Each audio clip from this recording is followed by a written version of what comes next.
As I'm recording this, there's a bit of a weird weather pattern outside. We've had some rain today, although not much, at the end of a very strange winter. The world feels so full and beautiful when you're outside in the wilderness, in the mountains, and especially on days when the weather is doing unusual things. It's impossible to describe.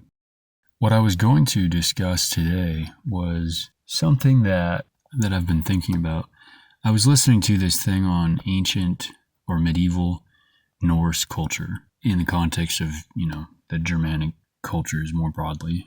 And specifically with respect to the Norse culture, what this individual was saying was that it was a hyper-masculine culture. I thought about that for a while, and it occurs to me that him saying that is sticking with me because whether or not that's true, I don't think we can really accurately assess that unless we first acknowledge how hyper-feminized modern Western culture is. From the perspective of a modern Westerner or a liberal or an American, many cultures, if not most or all of them, in ancient history or in other periods, are going to look extremely masculine compared to what we have today. And it is extraordinarily difficult for people to recognize the biases of the culture that they live in currently. It strikes me that if I were to discuss this with someone, I think that the average person would not only would they not have recognized this, they would really have no ability to understand, or they would not be willing to accept that we live in a hyper-feminized culture. But the evidence is everywhere, and it's overwhelming. Civilization as it exists today really is. It's made for women, first and foremost.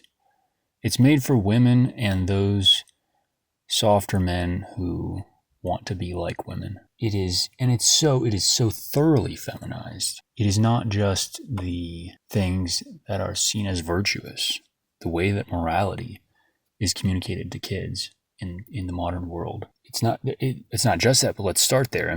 First of all, and then again, there have been studies on this, by the way, that show this with statistics that are very damning. But I think that you don't need studies to see this just anecdotally and just to observe this. But in the classroom, when kids are being educated, not only are they encouraged to embody female behaviors, not only are they encouraged to communicate in a female style, not only are naturally male behaviors discouraged and punished and disincentivized, but the bias is so strong that actually they've done studies on this, and if they have students give teachers the same assignments, let's say it was writing a paper, the teacher, if they know that the student was a boy, will give a poorer grade for the exact same turned-in assignment than they will give a female counterpart student. In other words,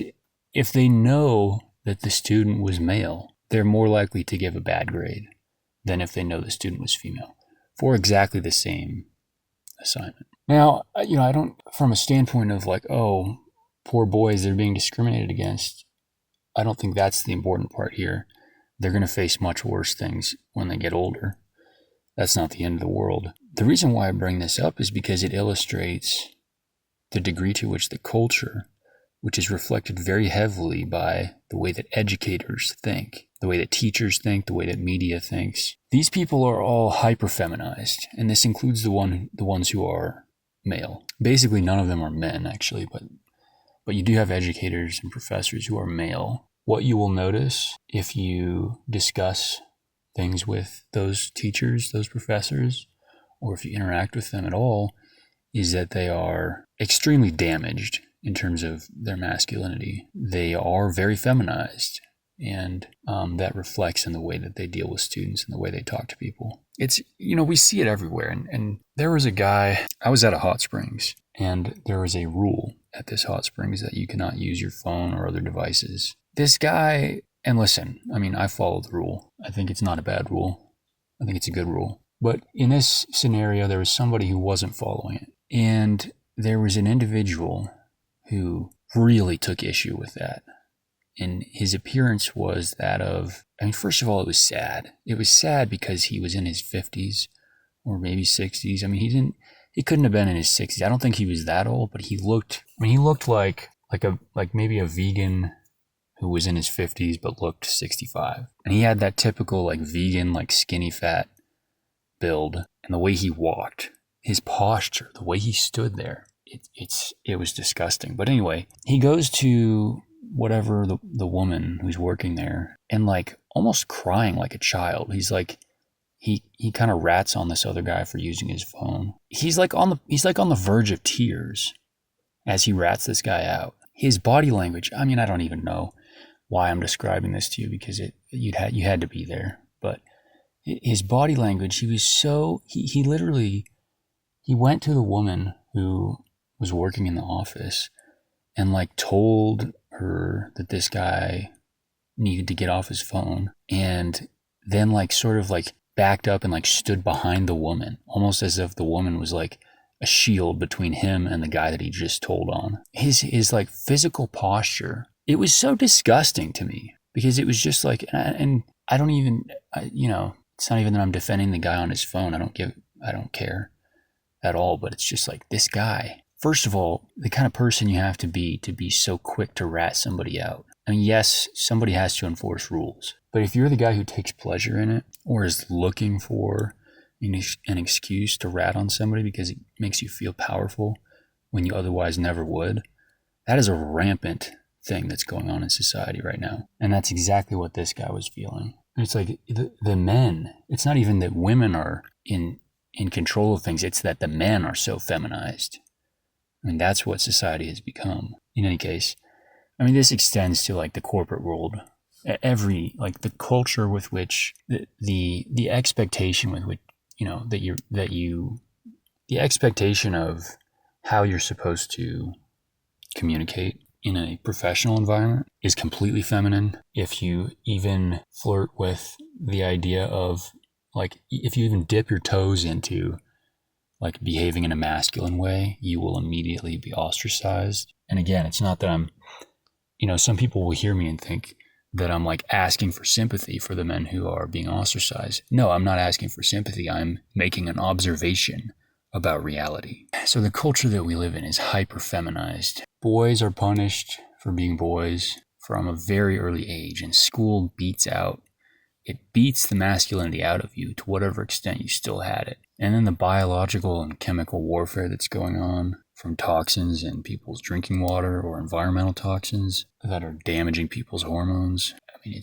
you are as a man at all times being assaulted from every front to the degree that you are inside and participating in civilization. And this is, I think, a big part of why so many men are compelled to seek isolation, either through becoming a monk-like recluse, or through removing oneself from society in some other way.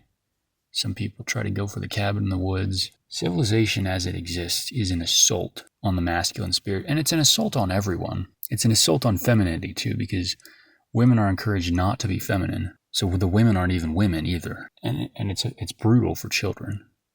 No one escapes unscathed, but I do think that there's a sense in which society caters to women to a degree that it certainly does not for men, and I think that is a contributing factor for why men who are interested in the truth or in something real, those who have decided that they care more about what's real than about material possessions or about status games, those people always and everywhere will have no choice but to seek isolation. And it's a tragedy, But in any case, I mean, it is what it is. It is what it is. My point in bringing this up is that when we're looking at ancient history or medieval history or anything else, I think a lot of our understanding of history is radically distorted by our biases that we have today.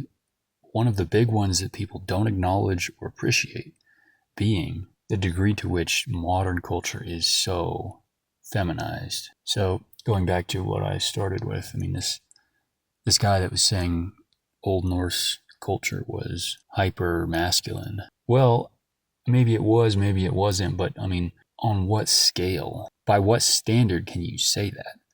It's hypermasculine on a scale of, I mean, he was giving it like a 9 out of 10 on a scale of hypermasculine, but that scale of 1 to 10 only means something if if those other numbers correlate with other levels of masculine culture. What I think is being is it that what I think is failing to be appreciated is the degree to which modern society is on the opposite end of that spectrum. As I mean, just further than I mean, it truly is an anomaly in history. I mean, it's not just people think that it's like this. Oh, it's like modern progress. Like people in history were just confused, but now we know better, and now we know that like feminism is here to save the day, and like we're going to make progress and search for equality, and everything's getting better. Well, if anyone's being honest with themselves at any moment, they know that nothing's getting better except for material comforts on a short-term scale. Everything is getting worse. And ultimately, I think if you read history at all, you have to assume that the time we're living in is an anomaly. And at any time, it can just as easily go back to how it was before, or even more so. And that may be just as likely as the possibility that it continues on the trajectory that it's on. I mean, it is so.